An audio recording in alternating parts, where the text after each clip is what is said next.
Hey guys, I'm gonna start doing Q&A videos to answer some of your questions. Hi, this is me, Bonnie. So recently I posted a poll in my Intermittent Fasting Life group asking you guys which question you wanted me to answer first, and an overwhelming majority of you guys said, how do I lose belly fat? Sometimes I'm losing fat every other part of my body, but it just doesn't seem to go away with my belly. So in today's video, I'm going to answer that question. I have 9 topics to cover, or 9 points to cover. So first off, you can't spot reduce. You can't say, I want to lose fat specifically in my belly, specifically in my thighs or my back, etc. So you have to look at it as losing overall body fat, because tone is nothing but muscle covered in less fat. So that's the goal. And number 1 is genetics. So based on your genetics, you gain weight a certain way. So you may gain weight in your belly first or another body part last. You know, the order of where you gain weight depends on your genetics. The same is true for how you lose fat. So you may lose fat in your belly last. A lot of females tend to have stubborn, fat loss in their hips and thighs. Men tend to have a lot in their lower backs. For me, it is definitely my belly, my legs, my face. No matter how lean I get, my face is still really super round. But anyways, so genetics play a role in terms of where do you lose fat last in your body. It also plays a huge role in terms of how your abs look. So the definition, the shape of it is determined by your genetics, and also how you hold on to your body fat, how your body fat is distributed in your body. So for example, someone who is 18% body fat can have really nice visible abs, and this other person who's 18% body fat could have like hardly any abs showing. And that's based on, again, where their body stores their body fat and their ab genetics. And unfortunately, I am one of those people who do not really have ab genetics, which means that you do have to work a little harder, unfortunately. So that's genetics, number 1. Number 2 is, now how do we get rid of this extra body fat, right? Not just ab fat, but overall body fat, so that it can just all melt off our bodies. And that is primarily done through nutrition, what you eat. So in order to get any kind of fat loss, you need to eat at a caloric deficit, eating less than you're currently eating to maintain your current body weight.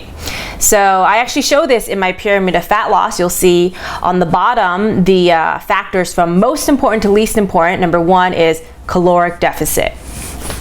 So it goes without saying, eating healthier foods is going to help you with faster progress. But for the sake of this video, I'll say, so focus on eating wholesome foods, whole grains, lean proteins like chicken, fish, tofu, vegetables, fruit, focusing on healthy fats to help burn fat. So olive oil, avocado, nuts, but be careful on the nuts. They're very calorie dense. They're more calorie dense than chocolate, so do not eat out of the whole can. That's easily, you could down like 1,000 calories, which I am guilty of. So healthy eating. Another thing is, remember, the goal is to basically get a caloric deficit. So another strategy that helps is focusing on increasing your fiber intake.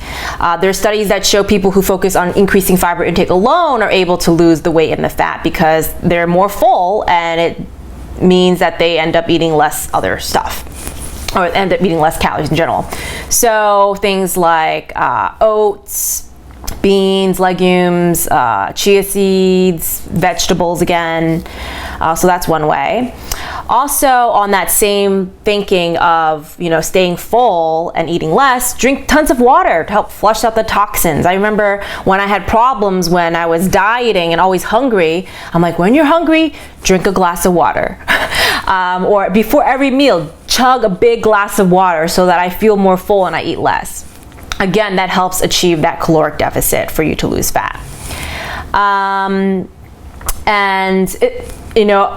with focusing on the healthier foods, avoid the obvious, like empty calories, these sugary drinks. Stay away from alcohol. Booze is not going to help you when you're trying to really cut fat fast.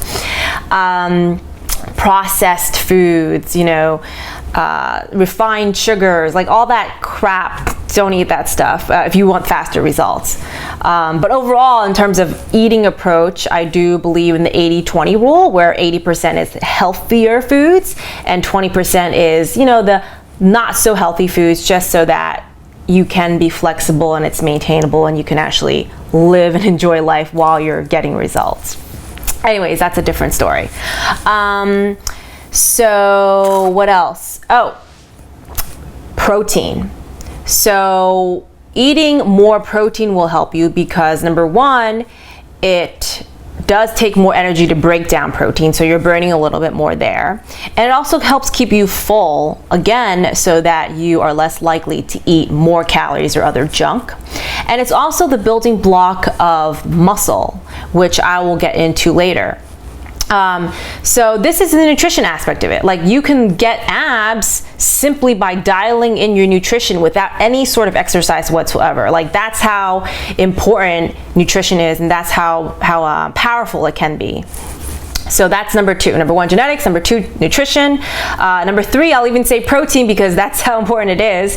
And then number four, intermittent fasting. So I just talked about, the stuff that you can eat, the stuff that you should probably avoid for faster progress. Now, intermittent fasting is more about when you can eat. So intermittent fasting does help with, getting rid of the fat on top of your abs, because the prolonged fasting period does burn off more fatty acids. So you are burning more fat, when you fast for longer. The max really should be like 72 hours. There are some studies that shows you start to lose some muscle mass at 60 hours. So, but I never really go that long. But just FYI, if you really want to maximize intermittent fasting and not lose your lean muscle, which contributes to your metabolism and also helps you burn calories, you don't want to really go after or go over 60 to 72 hours without eating anything. The other thing is, again, intermittent fasting, because you're fasting for longer, you're having shorter eating windows, which means you're likely to eat less in the shorter amount of time because you're going to be full, and you'll again achieve that caloric deficit that will help you lose fat. But fair warning, there are people who do intermittent fasting or even like a 1 meal a day OMAD, and they end up gorging, and they end up eating more than they normally would have eaten because they're so hungry and ravenous that it defeats the whole purpose, and therefore they do not lose any weight or fat because they're not in a caloric deficit. So that's the second benefit, I would say, of intermittent fasting. It just naturally, gives you a shorter period of time to eat. So hopefully you eat less. If your goal is fat loss. Because I was gonna say the other thing is, if your goal is to build muscle, it makes it a little more challenging because now you have less time to eat more food. Anyways, the third thing about intermittent fasting is that it just helps you stick to your eating plan, right? Or it's supposed to. If it doesn't help you stick to your eating plan, it doesn't help you stick to this caloric deficit, then maybe you shouldn't do intermittent fasting. But the goal of anything is to make it easier to stick to your eating plan, right? So if it helps you with sticking to it, then by all means, definitely do it. So what was that? That was the next thing, intermittent fasting. And the one after that, I would say, this is where working out and being active will help you. So if you're absolutely sedentary right now, even walking, will help you because you're still burning calories, and that will help you, show your abs more. But what I highly recommend, and the best by far for fat loss, is weightlifting. So you should aim for a minimum of 3 times a week if you can, and try to do as many compound movements. So compound exercises like squats, deadlifts, and bench, overhead presses. So these movements, they will help you with fat loss faster because they involve a lot more muscle groups in that one exercise, and it's these movements that help you burn fat the fastest, build muscle the fastest, and build your strength the fastest. So definitely focus on those core movements. After that, compound lifts, I would then focus on the actual direct ab exercises. So this is where I have failed. You can get abs, without working your abs directly. And that's why I have any abs whatsoever, because my nutrition was dialed in and I'm doing these exercises that are compound lifts. They involve working my core. However, I don't have really deep cut abs because number one, I don't have the genetics for it.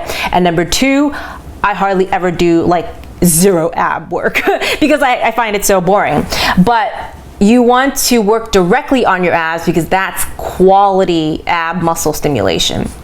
So the thing is, you're not going to really see shredded abs from working abs. You have to get rid of the fat on top of it first. So this is kind of lower down the line. But what happens is if you keep on working your abs directly, when that fat melts off, then you're going to see really nice defined abs and nice lines and everything like that. Like, I'll actually give you an example. I had a college roommate who she like literally did 1,000 ab crunches every single day, but she still ate like crap and she still drank a lot. And so she didn't really change her eating whatsoever, but she was doing tons and tons of crunches religiously. And next thing you know, she's like, oh my God, my stomach is even bigger than it was before I started doing crunches. And she's like, why is this happening?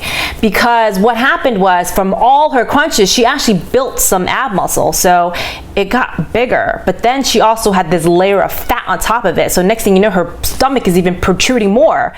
So I said, well, that's great that you built this ab muscle, but the thing is you still have all the fat on top of it that you never got rid of. So if you had to choose, guys, like focus on the non-ab work and do the compound exercises, because that's going to help you shed the fat first and not the actual direct ab exercises, if that makes any sense. So if you had a choice of squats or deadlifts versus like ab work, yeah, do the squats and deadlifts if you feel like you have a lot of fat to lose first, because that is going to be a lot more effective and it's going to get you to see your abs a lot faster. And once you start shedding some fat and now you really want that definition, then work on abs. Or if you want to be really gung-ho, you can do both, right? If you have the time for it. Okay, so that's the ab exercise. Now I would say what is next after that to focus on is stress. Managing your stress. So one huge thing is when we're stressed, we promote this hormone called cortisol, the stress hormone. And the thing is, this really prevents us from losing extra fat, and especially stomach fat. Cortisol, that stress hormone, actually doesn't help. It like makes you store more fat in your belly area specifically. So stress is a huge, thing that you need to address because of that reason. Also because a lot of us are stress eaters. So, more stress, sometimes we tend to overeat, or we, comfort our feelings through food, and you end up eating more than you should. So things to help combat stress, I would say, is daily meditation, yoga, journaling, taking me time, turning off your phone, just ways, find ways to de-stress, guys, because it does impact your belly. After that, I would say sleep. You need enough sleep to really rest and recover, and that does also impact your fat. And lastly, okay guys, this is interesting because a lot of you guys do this, is cardio. Believe it or not, cardio is like the last thing. You can get abs with zero cardio, just like you can get abs with zero working out. But cardio can definitely help you speed up the progress, and there's really two types of cardio. There is slow, steady state, when you're just going at a rate. You might even go into the fat burning rate, doing like 60 minutes of cardio. Some people do more than that, which you really shouldn't do that long of cardio, unless you're like training for a marathon or something. But there's the slow steady state cardio, and then there's the high intensity interval training, which is HIIT for short. And this is where you have alternating periods of max effort or higher effort with periods of recovery in between. Like, one very simple way to think of it is, if you do 1 minute of hard work all out, you take 1 minute of rest. And you just keep alternating that. And you could do that on any machine. Or 2 minutes, or 1 minute of hard work, 2 minutes of rest, etc. Right? There's a million ways that you could just search this on Google and find tons of those kind of workouts. But Out of the HIIT workouts, by far, I would say one of the most effective is probably what I hate, which is sprinting. Is probably one of the fastest ways to really lose fat and really also shape your legs. So yeah, if you do cardio, I'd focus on getting some HIIT sessions in first, and then if you get stuck at a plateau, add more of the slow and steady state cardio. So that's it. Those are the 9 factors. Let's see if I can remember them in order. There was genetics. Well, genetics overall, it's not really the most important factor, but you can't really control it. And then there's nutrition. You need to eat at a caloric deficit in order to get any kind of fat loss in general. Unless you were already eating too little to begin with and you've kind of messed up your metabolism. But that's a whole different story. So number 2 is nutrition. Number 3 is protein, right? Eat more protein. A lot of people tend to undereat on protein, and that alone can help you a little bit. Number 4 was intermittent fasting. And number 5 was working out, primarily weightlifting and compound movements. Number 6 is the direct ab exercise work. Number 7 is managing your stress. Number 8 is getting enough sleep. So ideally you want to aim for more than 7 hours of sleep if you can. And then number 9, lastly, is cardio with more focus on HIIT, high intensity interval training cardio. All right, guys, that is it. That is my advice on how to lose that belly fat. I hope you guys enjoyed this. If you liked it and you found it helpful, please like this video. Please share it, comment below. And another interesting thing is that I am actually working on my own ab journey right now, and it is going to be the summer soon. So my goal is to get deep cut abs, which I've never had in my entire life. I'm starting a quasi cut right now, just being a little better in my food choices. So, basically I'm getting a little bit of a caloric deficit by making small changes. But I am going to go hardcore for 8 weeks starting April 1st. So I was thinking if anyone is interested, I could potentially do a group coaching for 8 weeks for accelerated fat loss. It'll include access to my Eat Not Diet system that's really focused on how to lose fat and build lean muscle. And I will do live weekly group coaching calls to answer any questions. So I just thought about doing this. I'm probably going to post in the group to see if anyone's interested. Otherwise, I might not do it. It's only like a few weeks away, or two weeks away. But if you are interested and you want to learn more, then go to my website at www.eatnotdiet.com/summer-abs and tell me you're interested, and I will get you guys more info. Anyways, stay tuned for the other Q&A questions, and please subscribe, and thanks for watching.